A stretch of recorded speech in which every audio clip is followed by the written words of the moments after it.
Kelsey Smith's disappearance started with something completely routine, a trip to the store to pick up a gift. She never came home. It forces us to ask a troubling question. How often do laws and corporate policies designed to protect privacy end up preventing help from arriving in time? In this case, a cell phone carrier withheld the location data of a missing teenager, citing privacy protections. That refusal slowed the investigation. By the time they finally acted, it was already too late. Situations like this demonstrate how rapid access to critical information can sometimes determine whether someone lives or dies. Kelsey Smith's murder, which occurred barely a month past her 18th birthday, sent shockwaves not just across the United States but around the world as international media picked up the story. Kelsey was taken in broad daylight from a bustling public area. Her body, bearing unmistakable signs of violence, was later discovered on the city's outskirts. The search stretched on for nearly a week, largely because authorities couldn't track her through her cell phone signal. This tragedy ignited fierce debate and eventually drove reform, including legislation that now carries her name. To fully grasp what happened, we need to return to the beginning of Kelsey Smith's story. How was she abducted right outside a shopping center filled with surveillance cameras? Could her death have been prevented? And who was the man behind this crime? A person many believed to be a loving husband and devoted father. Who was Edwin Hall? To understand this devastating case, we must first examine the man responsible, Edwin Roy Hall.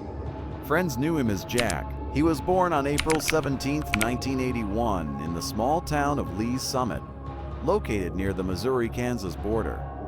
He was the second child in a family marked by poverty and dysfunction. Edwin's early years were anything but stable. His parents drank heavily, abused substances, neglected their children, and treated them brutally. Later in life, Hall claimed that when he was only 5 years old, he was sexually abused by his uncle, his father's brother. However, this allegation has never been conclusively verified or disproven. Many suspected Hall's defense attorney fabricated or exaggerated this claim to paint him as a victim of circumstance during trial, potentially reducing his sentence. Regardless, by age 6, Edwin had been placed in an orphanage after his father went to prison and his mother lost custody. Over the years, Edwin cycled through several foster homes, but he was repeatedly returned to institutional care. His violent temper and cruel behavior made it nearly impossible for families to keep him. From a young age, he exhibited sadistic tendencies, especially toward animals, taking pleasure in tormenting them. He also refused to respect authority, making his behavior increasingly uncontrollable. Edwin regularly disobeyed his foster parents, stole, and ran away from home. His final foster family returned him to state care at age 15 after he attacked his stepsister with a knife. Though the incident could have ended fatally, he was shown leniency and never prosecuted. Just a year later, he drew police attention again when he struck a much younger orphanage resident in the head with a baseball bat.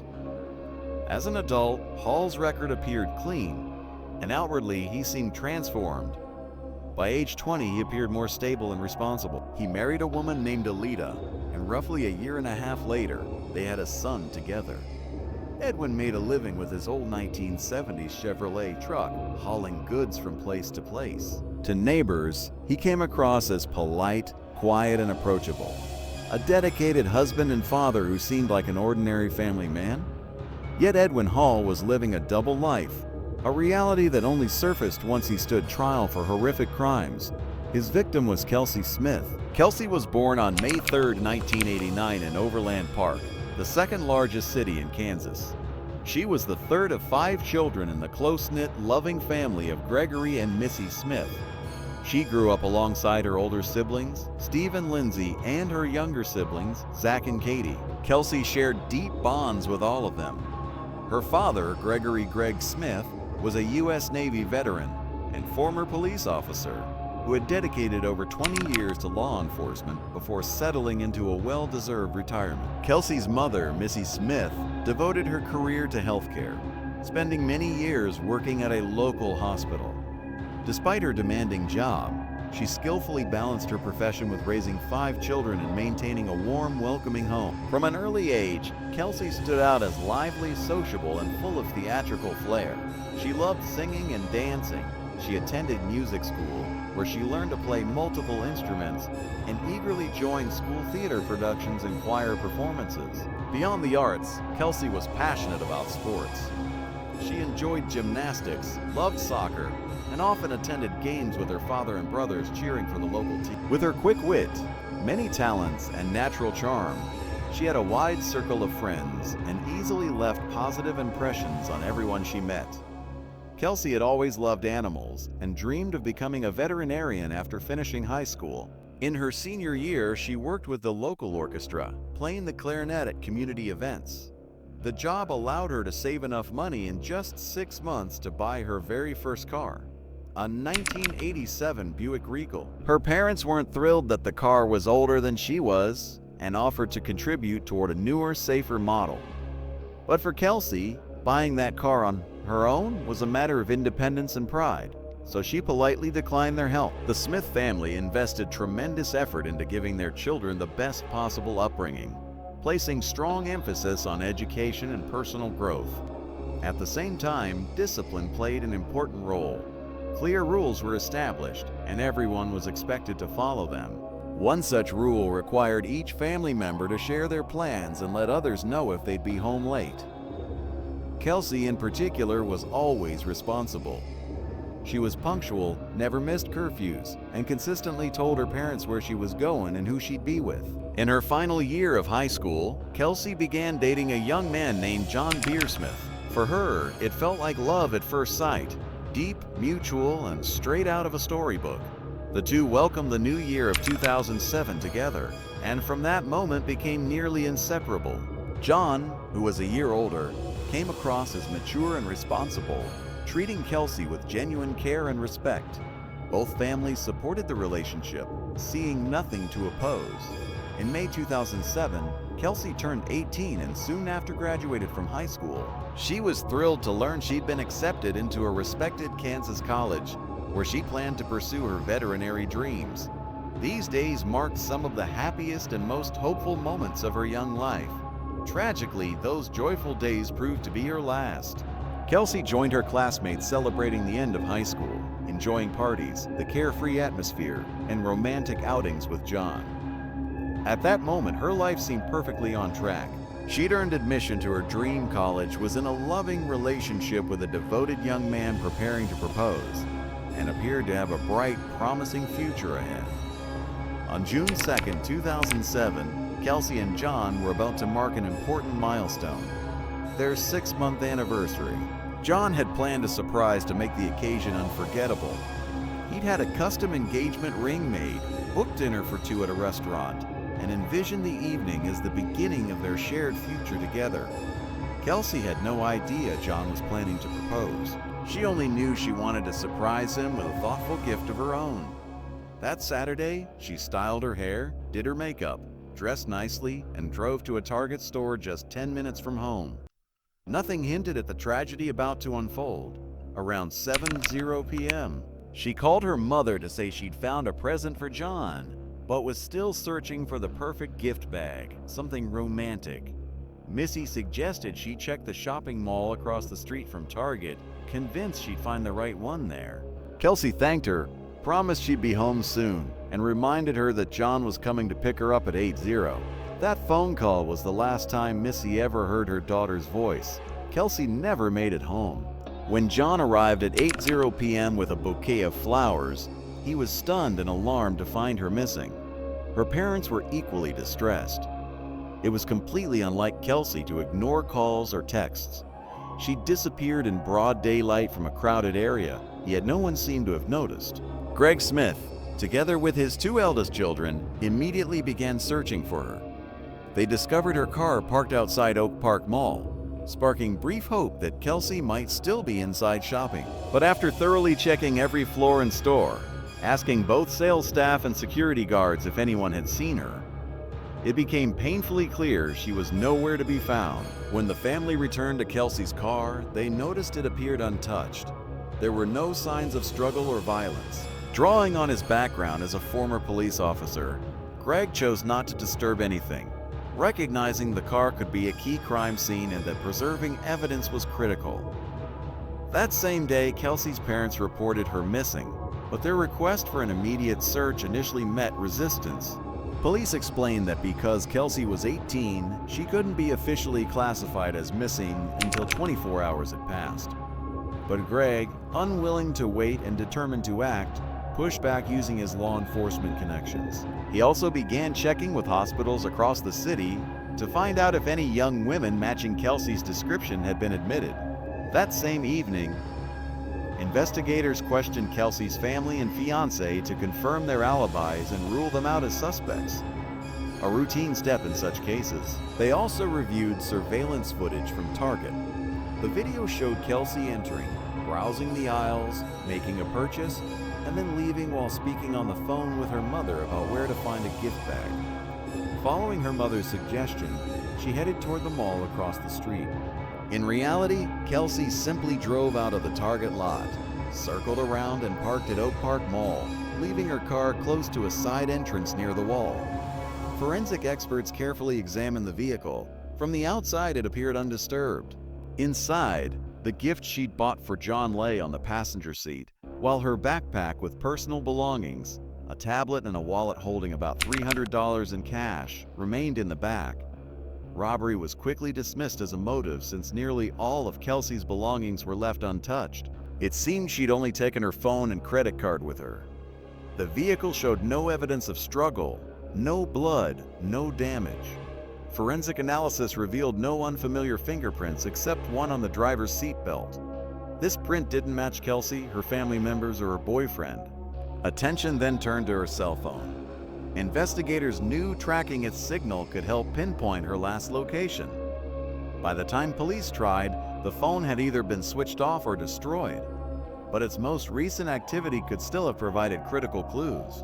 Unfortunately, Verizon Communications, her carrier, withheld the data for several days, citing regulations. This delay severely hampered efforts to narrow the search area. Interestingly, Verizon never flatly refused to cooperate, but instead repeatedly promised to look into it, effectively stalling the process. In 2007, telecommunications companies were legally allowed to withhold subscriber information from law enforcement, including police and even the FBI, unless a specific court order was presented. Privacy laws at the time offered no exceptions, even in cases where an individual's safety or life might be at immediate risk.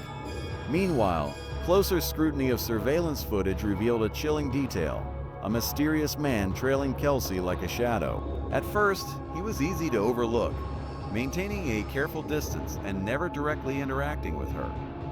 The man appeared to be Caucasian in his early to mid-20s, with an unremarkable but pleasant appearance. He had short dark hair, a light beard, and was dressed casually in a plain white t-shirt and black shorts.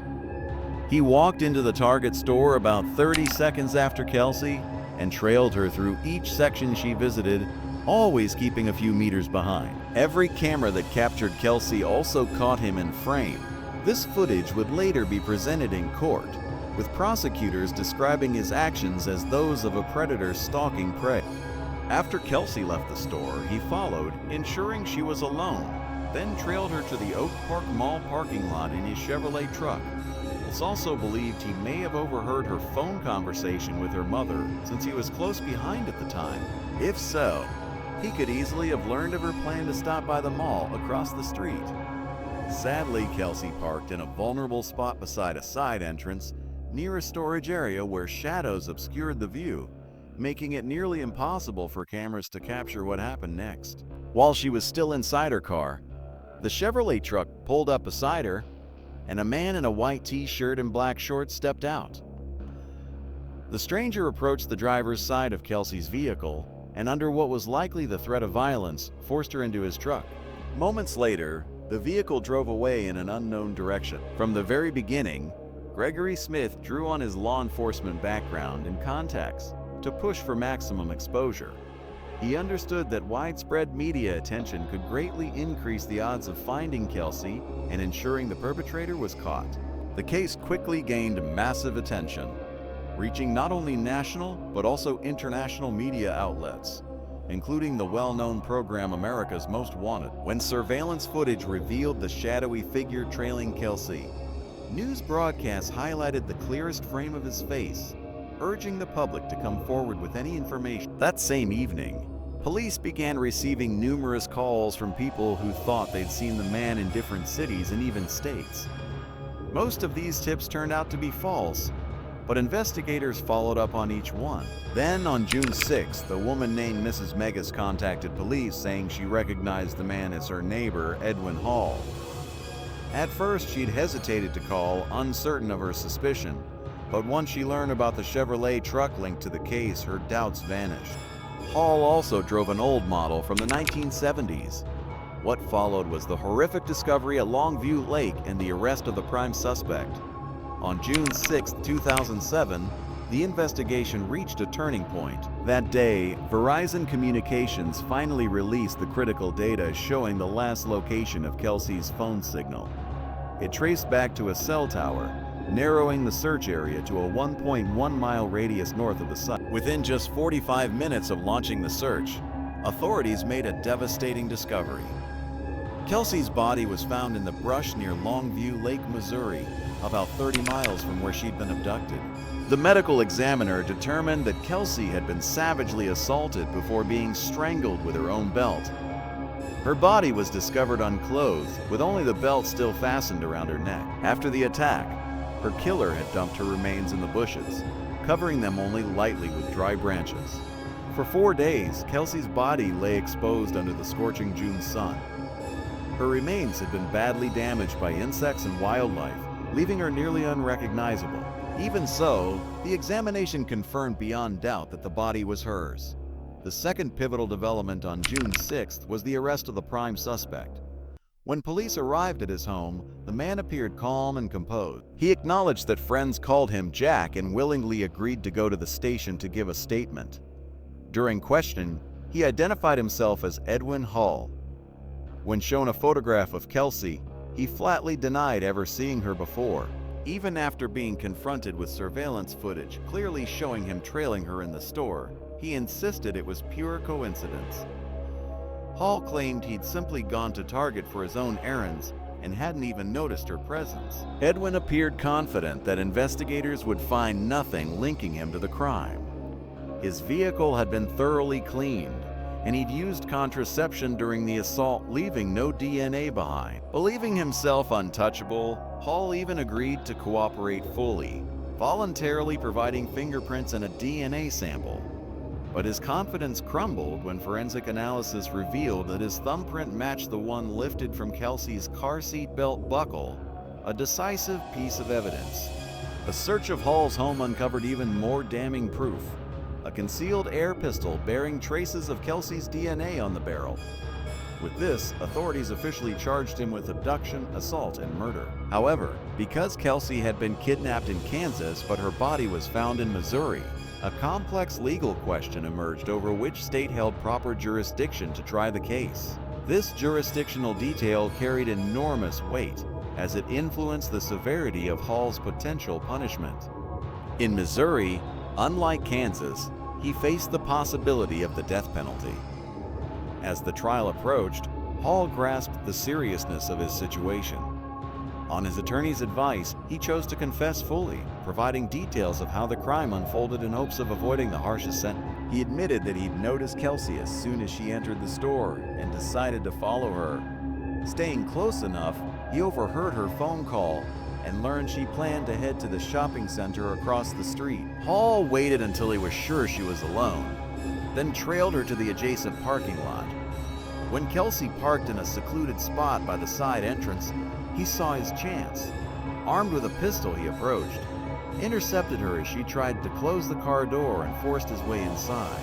As Kelsey settled into the driver's seat, she'd already pulled the seatbelt across her body, but Hall stopped her from fastening it, leaving behind the incriminating thumbprint. He then forced the barrel of his pistol into her mouth, threatening her life and compelling her to move into his truck's driver's seat. With the weapon trained on her, Hall directed where to drive. He instructed her to head toward a remote area near the state border. Once there, he forced her out of the truck and led her into the brush.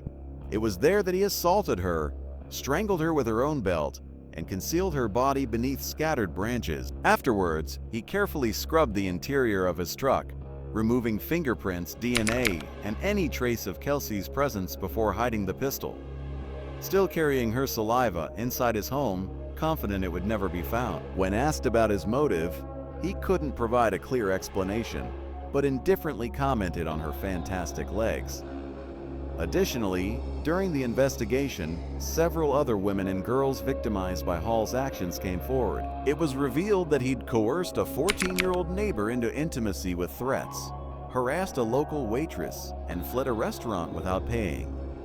As a result, charges of corruption of a minor, harassment, and theft were added to the existing accusations. Hall's lawyer attempted to appeal to the court's sympathy, highlighting his client's troubled childhood, victimhood, lack of parental care, and upbringing in foster homes.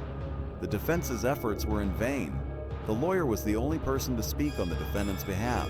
Hall's wife attended every court session, but remained silent in the courtroom, refusing to defend him. On September 16, 2008, a judge in Johnson County sentenced Edwin Roy Hall to 27 life terms without the possibility of parole. Upon hearing the verdict, Hall apologized to the Smith family and then broke down in tears. He is now serving his sentence at the Hutchinson Correctional Facility in Kansas. The case also led to the creation of the Kelsey Smith Act. Verizon Communications' hesitation to provide the last known location of Kelsey's phone for 4 days drew widespread criticism. The company cited privacy laws and the need for a court order, which would have taken time to obtain. While this delay ultimately wouldn't have saved Kelsey, access to such data in future cases could prove vital in protecting the lives and safety of others in danger. This prompted Kansas to pass the Kelsey Smith Act in 2009, requiring telecommunications companies to provide subscriber location information when there's a threat of death or serious physical injury. By 2021, 29 additional states, including Missouri, had enacted similar laws, with Oklahoma, Montana, and Illinois also adopting the legislation. Since its introduction, the law has helped save numerous lives. For example, in 2015 in Lenexa, Kansas, police were able to locate a carjacker who had a child in a car seat within 30 minutes by tracking the mobile phone left in the back seat by the child's mother. In 2021, a similar method was used in Illinois to rescue a young woman attempting to take her life by jumping off a cliff. She survived, though she sustained serious injuries, and swift phone tracking was key to her rescue. Interestingly, the Smith family never requested that the law bear their daughter's name. The idea came from Kansas Senator Rob Olson.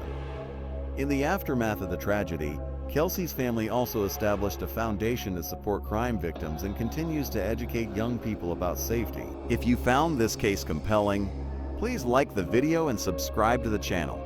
We share crime case content regularly. Until next time, stay sharp and stay vigilant.